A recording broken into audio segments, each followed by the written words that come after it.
야담상회를 찾아주신 선비님들 감사드려옵니다. 야담상회, 오늘의 이야기 시작합니다. 옛날 옛적 세도가들이 모여있는 한양바닥에서도 그 위세가 결코 범상치 않은 한명문 양반가가 있었습니다. 그댁에는 가까 출입 한번 하지 못한 채 집안에만 틀어박혀 있는 무남동녀 외동딸이 있었지요. 그녀의 이름은 가연으로 사군자와 서예를 즐기며 아녀자임에도 글공부에 대한 학구열이 대단하여 날 때부터 총명하고 학식이 높기로 소문이 자자한 처자였습니다. 이날도 방 안에서 홀로 서책을 들여다보며 독서에 열중하고 있던 차에 방문 밖에서 한 귀부인의 목소리가 들려왔답니다. 가연아, 탕약을 취할 시간이로구나. 귀부인은 이댁의 안방마님으로 가연의 어머니였지요. 그녀의 손에는 곱게 다려 진한 빛깔을 띠고 있는 탕약이 담긴 대접이 들려 있었습니다. 귀부인은 가연에게 조심스럽게 탕약을 넘겨주었고 탕약 사발을 바라보던 가연은 땅이 꺼져라 한숨을 푹 내쉬고는 그것을 받아들었습니다. 어머님, 언제까지 이 쓰디쓴 약을 먹어야 하는 것이옵니까? 그리도 오랜 기간 이 탕약을 취해왔지만 지금까지도 차도가 없는 거려. 얘야, 그런 소리 말거라.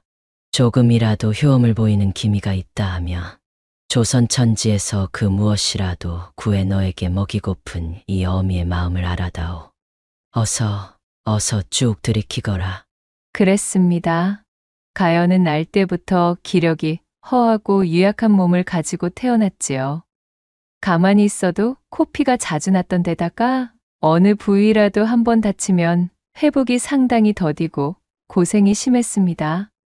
그 예전 가연이 자신의 병세를 깨닫기 전이었던 어린 시절, 호기심이 동해 산과 들을 뛰어놀다 나뭇가지에 살짝 쓸린 상처로도 그것이 곪고 열병까지 유발하여 죽을 고비를 넘긴 이후로 바깥 출입을 금지당한 채 제 방 안에서만 지내야 했습니다.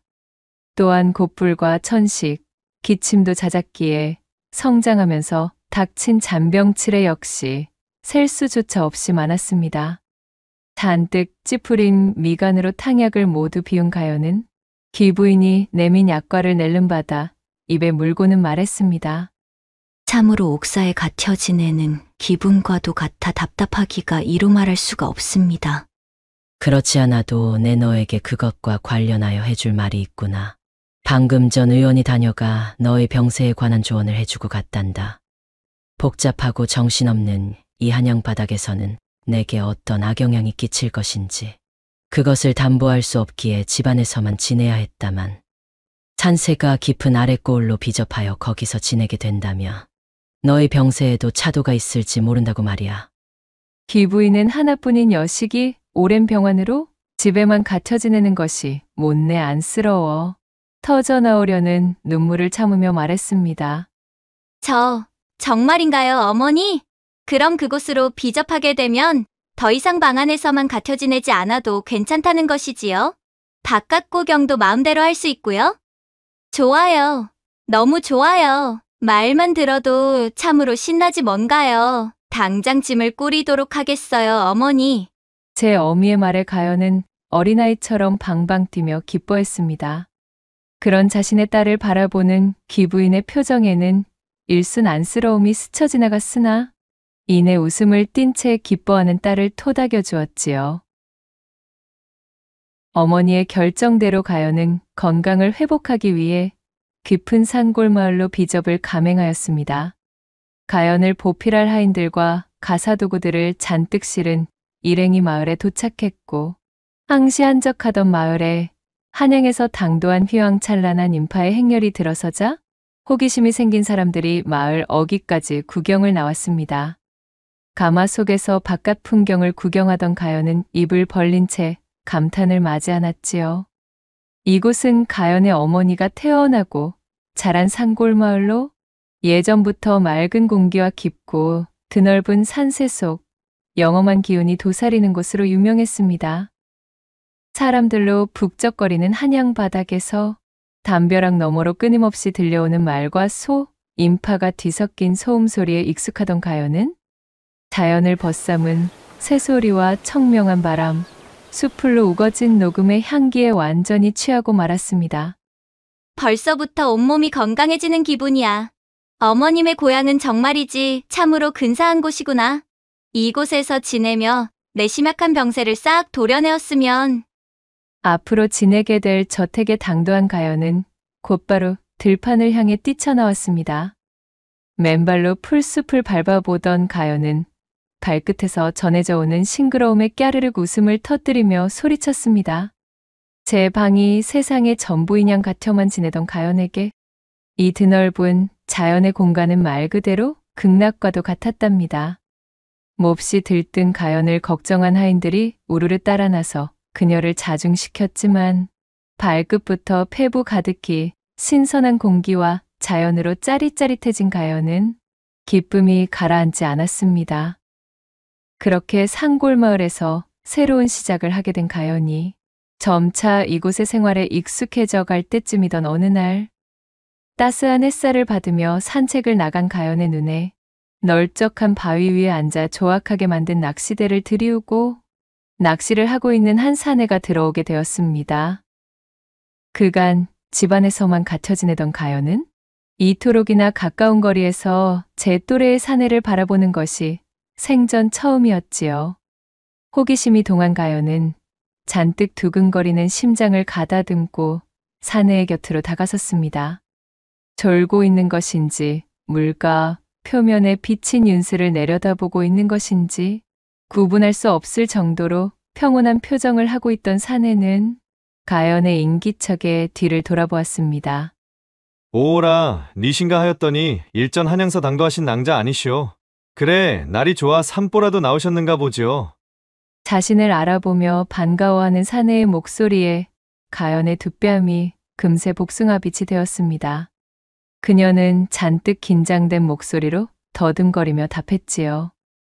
나 남녀가 유별하거늘. 어찌 이리 가볍게 말을 건네시는지요. 붉게 상기된 얼굴로 몸을 베베꼬며 말하는 가연을 힐끗 바라본 사내가 너털웃음을 터뜨리고는 말했습니다. 남녀가 유별하다고는 하나 낭자의 미색이 하도 뛰어나기에 내 도저히 가볍게 말을 건네지 아니할 수가 없질 않았겠소. 탓하려거든 그대의 아름다움을 탓하시지요.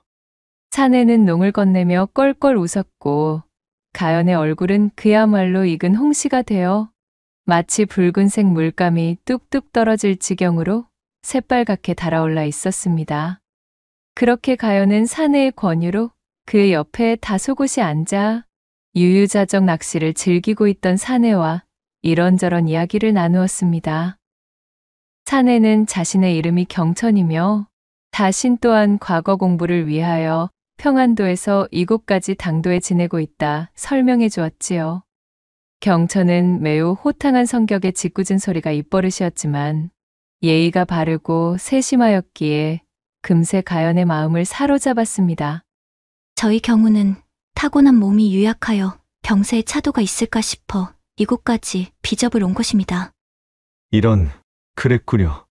그것 참 안 되었소이다. 괜찮사옵니다. 저는 이곳이 너무 마음에 들기에 오히려 즐겁기까지 한 거려. 웃고 떠들기만 했던 내가 괜시리 미안해지는구려. 내 가연 낭자보다 조금 일찍 이곳을 경험해본 바 병세를 호전시킬 비접지로는 여기만한 곳을 찾기 어려울 정도로 근사한 곳이오. 지내시는 동안 반드시 차도가 보이실 겁니다.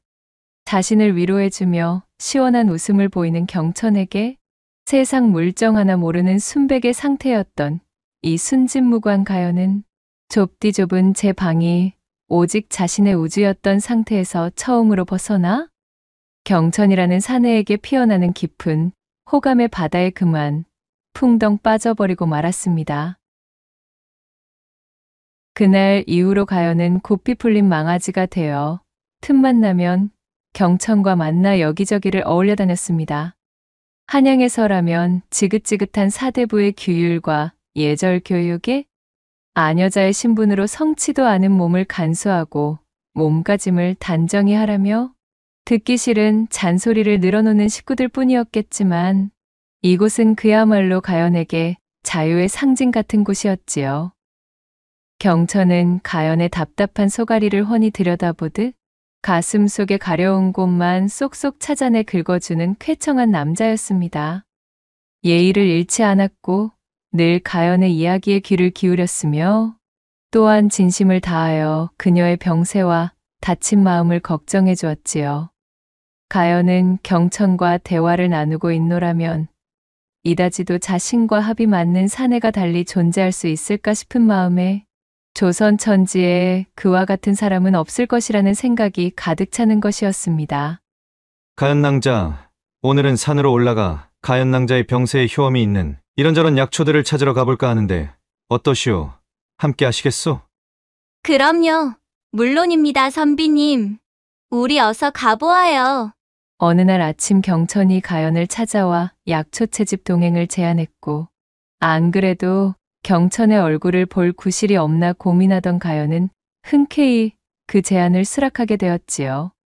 두 사람은 산으로 향하는 길목에서부터 산새가 우거지는 곳까지 서로 잡아주고 끌어주며 즐거운 이야기꽃을 곁들인 채 나아갔습니다.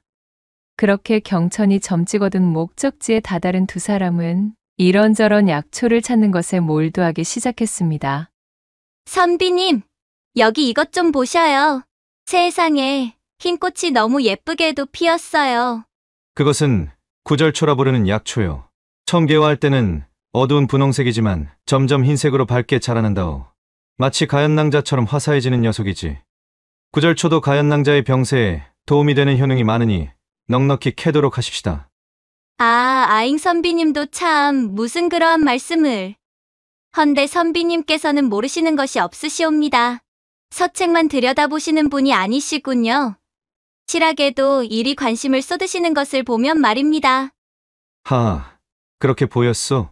내 언젠가는 고리타분한 서책 해석이나 글 공부에서 벗어나 좀 더 드넓은 학문을 탐구하는 세상이 올 것이라 믿어 의심치는 않소만. 우리 부모님께서는 하등 쓸모없는 일에 매달린다며 나를 타박하지 않겠소. 자신의 말에 머쓱하게 웃는 경천의 얼굴을 보며 가연은 동병상련의 감정을 느끼고는 그가 더욱 가깝게 여겨졌습니다. 그렇게 약초를 찾으며 약초에 유래된 이런저런 대화들을 주고받는 사이 시간은 어느덧 훌쩍 지나가 버렸고 두 사람이 약초에 정신을 파는 사이 하늘이 어둑어둑검게 물들더니 이내 굉음을 내며 굵직한 소나기가 쏟아지기 시작했습니다. 이런! 큰일이오! 가연낭자! 어서 이리로! 준비도 없이 산중에서 소나기를 만난 두 사람은 비를 피할 겨를도 없이 온몸이 홀딱 젖어버리고 말았습니다. 때마침 근처의 작은 동굴을 발견한 경천이 가연을 대동해 동굴 속으로 몸을 피하게 되었지요. 아니, 낭자! 온통 젖어버리지 않았소이까? 이거 참으로 큰일이오! 잠시만 기다려주시오! 내 당장 불을 피우리다! 온몸이 젖어 비단옷이 몸에 달라붙은 가연이 추위에 오들오들 몸을 떨고 있자 경천은 깜짝 놀라 황급히 쌈지 안에서 부싯돌을 꺼냈습니다. 동굴 안에 널브러진 불쏘시개들을 긁어 모아 불을 피워낸 경천이 가연에게 말했지요. 이거 공연히 이런 깊은 산중으로 낭자를 데려오는 바람에 이런 사달이 나고 말았고요. 내 참으로 미안하기 그지없습니다. 경천의 말에 가연은 미소를 지어 보이며 고개를 가로저었지만 그녀의 입술은 새파래지고 있었고 보기에도 안쓰러울 정도로 온몸이 덜덜 떨리고 있었습니다. 젖은 의복을 이대로 방치하면 필시 고풀이 걸릴 것이고 열병으로 번지게 되면 병세가 있는 낭자에게는 몹시도 위험합니다. 이러한 말을 꺼내기가 대단히 저하나 젖은 의복을 탈의하고 몸을 말려야만 하오. 이는 낭자의 안위에 치명적이기에 내 감히 이런 말을 드리는 것을 양해해 주길 바랍니다. 경천이 바닥을 향해 고개를 떨군 채 조심스럽게 말했고 그 말에 얼굴을 붉힌 가연은 잠시 고민하였지만 이내 경천의 말을 따르기로 결정했지요. 선비님께서 그리 말씀하신다면 따르겠사옵니다. 그럼 나는 돌아 앉아 있을 것이니. 경천은 차마 고개도 들어올리지 못하고 몸을 뒤로 돌린 채 가연을 등지고 앉았습니다. 가연은 경천의 넓은 등을 물끄러미 바라보다 이내 천천히 탈의를 시작했습니다. 뒤돌아 있는 경천의 귓가로 가연의 옷가지들이 사락사락 스치는 소리가 들려왔지요. 그것은 동굴 속 가득 차 있던 세찬 소나기 소리조차도 뚫고 선명하게 들어올 정도로 매우 강렬한 소리였습니다. 저기 선비님. 저는 이제 되었으니 선비님께서도, 그러다 선비님도 곧불에 걸리시면 큰일입니다. 알겠소이다. 가연의 말을 들은 경천도 등을 돌린 채 허둥지둥 탈의를 하였고 두 사람은 모닥불을 가운데에 두고 서로 등진 상태로 얼굴을 붉힌 채 헛기침으로 서로의 무안함을 드러낼 뿐이었습니다. 바깥은 요란한 소나기로 혼탁하기만 한데 동굴 속은 타닥타닥 모닥불이 타들어가는 소리와 함께 마치 시간이 멈춘 듯 고요하고 조용하니 너무도 이상한 일이었지요. 드넓은 조선에 단 두 사람만이 존재하는 것 같았습니다. 그때 경천의 귀에 가연이 닥쳐온 추위에 힘겨워하며 이를 부딪히는 기색이 들렸습니다. 낭자, 괜찮으십니까? 이거 참으로 큰일인데, 아직 소나기가 한참이라 이대로는 하산할 수도 없는 일인데. 이쯤은 괜찮습니다. 그보다도 선비님, 정령 사람이 체온을 잃게 되면 깊은 병세에 빠져 위험할 수도 있는 일인지요. 등 뒤로 들려오는 가연의 물음에 사색이 된 경천이 허둥지둥 답했습니다.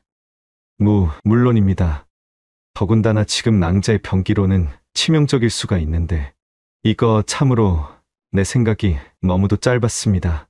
어찌하여 천기가 좋지 않아 비가 내릴 수도 있음을 미리 알아차리지 못하였는지.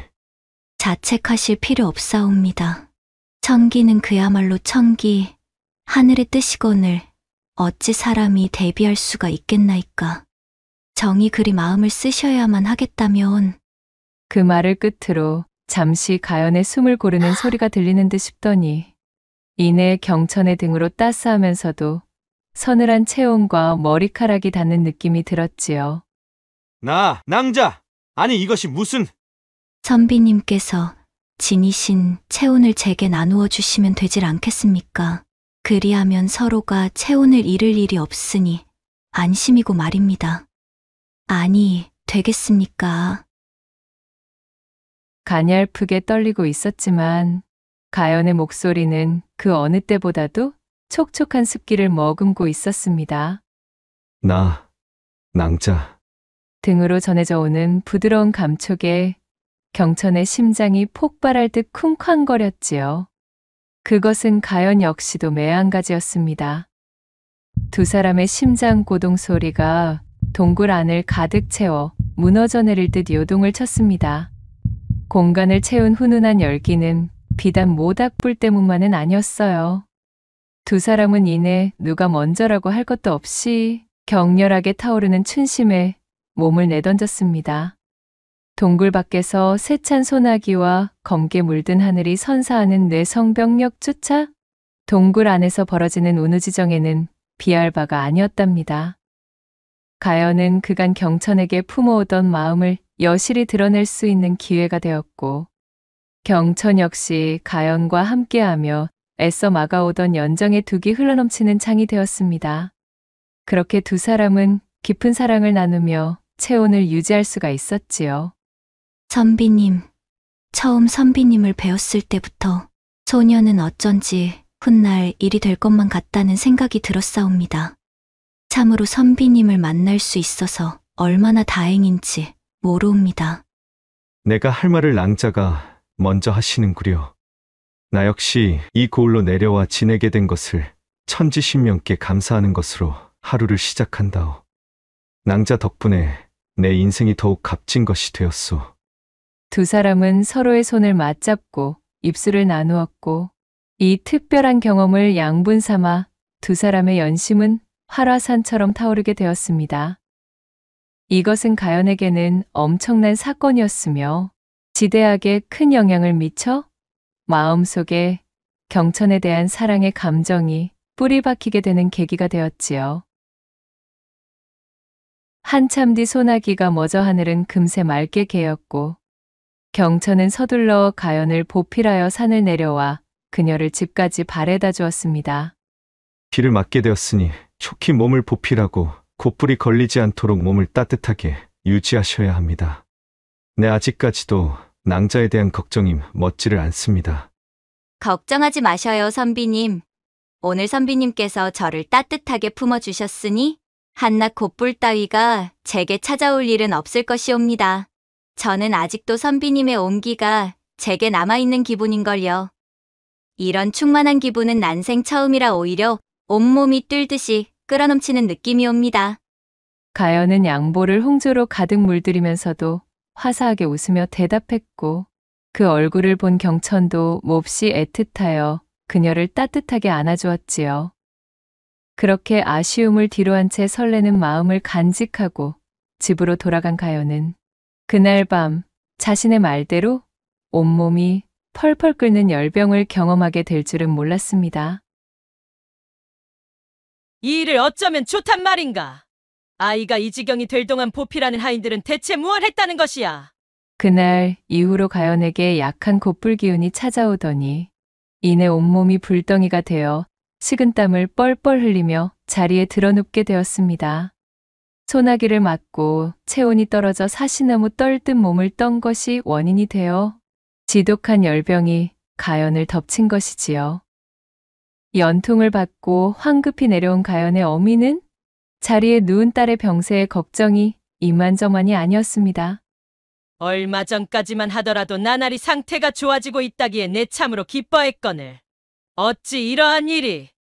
이대로는 도저히 아니 되겠다. 내 당장 한양으로 연희를 데려가 그곳에서 치료받을 수 있도록 해야 하겠구나. 혼수 상태로 끙끙거리는 딸을 내려다보던 어미는 결국 그녀를 한양의 유명의원에게 데려가 치료하기로 결정했습니다. 그동안 이곳에서 가연의 병세가 나날이 호전되며 무엇보다도 얼굴에 확연한 생기를 머금은 채 밝아졌다는 소식을 들어왔기에 비접을 결정한 것에 크게 안심하고 있던 어미였습니다. 허나 이렇듯 하루아침에 원인 모를 열병을 얻어 사경을 헤매는 딸을 보고 있으니 더는 이곳에서 시간을 허비할 수 없다는 생각이 든 것이지요. 그리하여 일각의 지체도 없이 가연은 한양으로 이송되게 되었습니다. 경천에게 자세한 소식 한 통 전달할 새도 없이 이루어진 일이었지요. 경천과 정연을 약속하고 만남을 지속해오던 것은 가연을 제외하면 그 누구도 알지 못하는 사실이었기에 어쩔 수가 없었던 것입니다. 그렇게 가연이 호련히 한양으로 떠나버린 후 텅텅 비어버린 가연의 별장대문 앞에 선 경천은 크게 한숨을 내쉬었습니다. 그제서야 경천은 자신이 사모에 맞지 않는 가연에 대해 아는 것이 너무도 적다는 것을 깨달았지요. 한양 바닥 그 어디에 가연의 본가가 위치해 있는지, 정확히 그녀의 병세는 어떠한지, 한양 어디에 의원을 찾아간 것인지, 애타는 마음을 잠재울 만한 그 어떤 단서조차도 가지고 있지 않았습니다. 내 그간 나의 마음만 앞세우느라 가연 낭자에 대한 깊이가 부족한 것을 못내 덮어두고만 있었구나. 참으로 한심하기 짝이 없도다. 그녀의 병세가 위중해진 이유도 따지고 보면 나의 탓 아니던가. 나 같은 사내가 어찌 그녀의 정인이 될 자격이 있겠는가. 경천은 하늘을 바라보며 원망 가득한 얼굴로 통탄했습니다. 한편 한양에 도착한 가연에게는 또다시 옥사에 갇힌 것 같은 칩거 생활이 시작되었습니다. 자택에는 유명한 의원이 2명이나 상주하여 그녀의 병세를 돌보고 있었습니다. 천만다행으로 의원들의 눈부신 활약 덕분에 위험한 열병의 고비는 넘기고 펄펄 끓던 열은 잡았지만 산골 마을에 두고 온 경천에 대한 그리움으로 새롭게 생긴 상사병은 기존의 병세와는 확연히 다른 무서운 속도로 가연을 집어삼킨 터였습니다. 자세한 영문을 알리 없었던 의원들도 도무지 손을 쓸 방도가 없었지요. 치료를 받으면서도 경천에 대한 생각으로 가연의 머릿속은 온통 혼탁해져 있었습니다. 눈만 감으면 경천의 얼굴이 떠오르고 그의 목소리와 그의 손길이 너무도 사무치는 것이었습니다. 날이 갈수록 가연의 입술은 메말라가고 덩달아 떨어진 식욕으로 눈에 띄게 야위어만 같지요. 온종일 멍한 표정으로 창밖의 하늘만 응시하고 있는 딸의 상태에 집안의 걱정도 이루 말할 수가 없었습니다. 비접을 보냈던 당시 그리도 활발하고 쾌활하게 웃던 그녀였거늘 지금은 같은 사람이라고 여기기 힘들 정도로 물이 부족하여 고사한 화초처럼 시들어 버렸으니까요. 선비님은 지금 무얼 하고 계실까? 내 생각을 하고 있을까? 선비님께 한양바닥 어디에 내가 기거하고 있는지 전하지도 못하였는데 다시 한번 선비님의 목소리를 들을 수만 있다면 더는 원이 없겠구나. 자신을 과잉보호하는 어머니에게 경천의 존재를 알리기라도 했다간 경을 치기 십상이었습니다. 누구에게도 말할 수 없어 끙끙 소가리만 하고 있던 가연의 병세는 도무지 호전될 수가 없었습니다. 내 이대로 자시할 수는 없는 노릇이다. 도무지 가연낭자의 안위가 걱정되어 이대로 있을 수가 없구나. 눈에 들어오지도 않던 서책을 집어던지며 경천이 소리쳤습니다. 가연이 한양으로 향한 지 벌써 달포가 지난 시기였지요. 그녀에 대한 그리움으로 뒤죽박죽이기만 한데 지금 이 순간에 과거 공부 따위가 손에 잡힐 리가 없었습니다. 경천은 결심했다는 듯 그리고 더는 미룰 수 없다는 듯 결의에 찬 눈으로 자리를 박차고 그년이 일어섰습니다. 당장 한양으로 향해야겠도다. 내 그곳에서 쓰러지는 한이 있더라도 가연 낭자에 대한 소식을 내 눈과 귀로 직접 듣지 않고서는 심히 마음이 쓰여 아니 되겠구나. 그는 짐을 꾸려 빠르게 개나리 보찜을 싸맨 뒤 집에 남아있는 집신을 몽땅 끌어모아 보찜 안에 쑤셔 넣었습니다. 얼마 되지 않는 노자를 품에 갈무리한 경천은 그 길로 집을 나서 한양행으로 발걸음을 옮겼지요. 내 진작에 일이 나섰어야만 했다. 더 이상 가연 낭자와 관련된 사안에 아둔하게 구는 일은 더는 없을 것이야. 한 걸음 한 걸음 내딛는 경천의 발걸음에는 다부진 결심이 서려 있었습니다. 한편 가연이 연금되어 지내고 있는 그녀의 본가, 달포씩이나 경천과 떨어져 지내고 있던 가연의 병세는 심각한 수준이었습니다. 그녀의 상사병은 깊을 대로 깊어져 이젠 단 하루도 경천 없이는 견딜 수 없을 지경이었어요. 횡하게 수척해진 그녀의 안색에 가연의 어미는 근심을 내려놓을 수 없었고 결국 가연을 끝없이 추궁하고 채근하여 그녀의 마음에 생긴 병이 어디에 기인했는지를 알아내려 하였지요. 도저히 경천의 소식이 궁금하여 더는 견딜 수 없었던 가연은 결국 비접을 내려가 있는 동안 경천과 가졌던 모든 일들을 남김없이 털어놓게 되었습니다. 지금 자신의 병세는 바로 경천이라는 선비를 향한 그리움에서 비롯한 상사병임도 실토하게 되었답니다. 남녀가 유별하거늘 비접지에서 정혼조차 하지 않은 외간 사내와 정을 통하다니. 내 정말 너의 행보에 기가 막혀 말이 나오지 않을 정도로 천인공로할 일이나. 지금은 너의 병세를 호전시키는 것만이 나의 숙명이니 꾸지람은 내 나중으로 미루도록 하마. 가연의 어미는 깊은 한숨을 내쉬며 못마땅하다는 투로 가연을 나무랐습니다.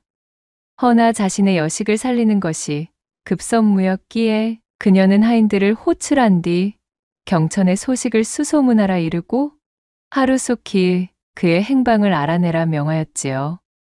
하명받은 하인들이 서둘러 비접지로 내려가 경천의 소재 파악에 나섰지만 그는 이미 가연을 찾기 위해 한양으로 출발한 지 오래였습니다.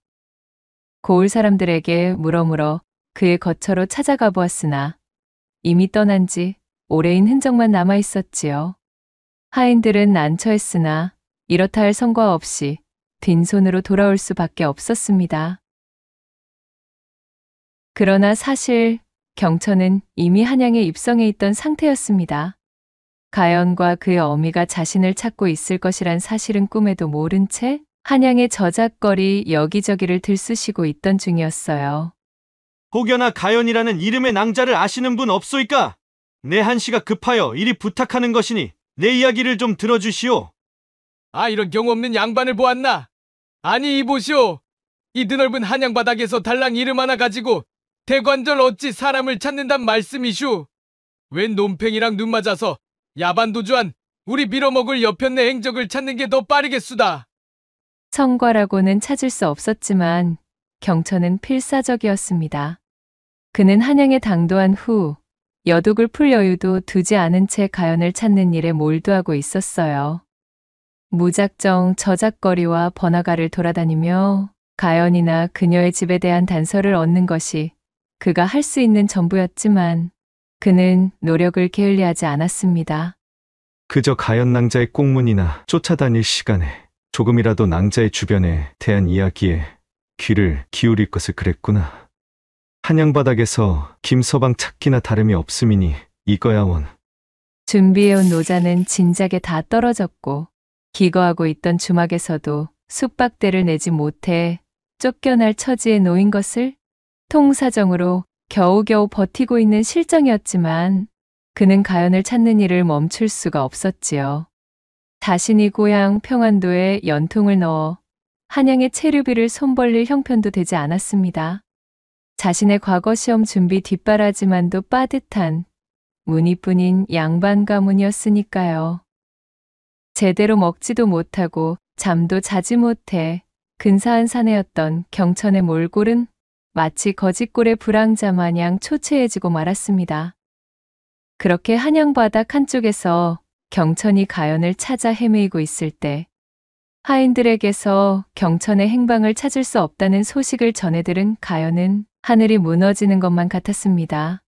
자신이 열병으로 알아누워 의식을 잃었던 사이 경천에게 이런 방구 말도 전하지 못한 채 비접지를 벗어난 것이 너무도 원망스러웠지요. 지금쯤 선비님은 나를 찾고 계실까? 아니면 소식 한 통 없이 자신을 떠나버린 것을 원망하시어 나 같은 것은 깨끗하게 잊고 과거 길에 오르셨을까? 아, 나의 선비님. 선비님이 그리워 잠을 이룰 수 없는 이 소녀의 마음을 어찌 전할 수가 있을까요? 의원들의 성심성의를 다한 간호로 체력은 많이 회복한 상태였지만 그리운 이를 보지 못하는 마음의 병이 깊었던 가연은 이대로 도저히 집안에 갇혀 지내고 있을 수만은 없었습니다. 이렇게 허송세월을 보내며 경천에 대한 소식 한 줄 들을 길도 없이 시간만 축내고 있다면 자신은 살아도 살아있는 것이 아니라는 생각이 들었지요. 이 한 목숨 어찌 되는 일이 있다 하여도 길이 한양에서 선비님의 행방조차 모른 채 두 눈만 껌벅이고 있을 수만은 없구나. 굳은 결심을 세운 가연은 어미 모르게 몰래 모아둔 폐물상자를 열어 값이 나갈 만한 것들을 모조리 챙겨 보따리를 꾸렸습니다. 극성맞고 과보 일색인 자신의 어미에게 반하는 일을 해야만 하는 상황이 생길 것을 대비해 요긴하게 사용하기 위하여 틈틈이 모아둔 것들이었지요. 그날 밤 삼경이 다가올 무렵 가연은 지키고 섰던 하인들이 조는 틈을 타 살금살금 자신의 방을 빠져나와 월담을 감행했습니다. 어디서 그런 기운이 솟았는지 야윈 몸이 더없이 가볍기만 하였지요. 선비님을 찾아 나설 생각을 하니 온몸에서 기운이 샘솟는구나. 어머님, 부디 제 걱정일랑 말아주셔요. 저는 이 집안에 갇혀있는 것이 오히려 죽을 만큼 고통스럽습니다. 저는 반드시 선비님을 찾아 제 운명을 바꾸어 보겠어요. 가연은 보따리를 소중히 품에 안은 채 그렇게 삼경의 어둠 속으로 달아나 버렸습니다. 시간이 얼마나 지났을까요? 경천은 자신이 한양에서 생활한 지 벌써 얼마나 시간이 지났는지 세는 것을 잊어버렸습니다. 지내던 주막에서는 진작에 쫓겨났고 잦은 노숙과 길거리 생활, 그걸로 겨우 연명한 덕분으로 허름한 행색이 말이 아니었지요. 그럼에도 그는 아직도 가연을 찾을 수 있는 실마리를 얻는 일이라면 눈에 불을 켜고 쫓아다녔습니다. 자신이 이토록이나 고생하는 이유는 바로 가연에 대한 깊은 관심을 기울이지 않은 자신의 경솔함에서 비롯된 것이니 고생길이 열려도 싸다 여기고 있었지요.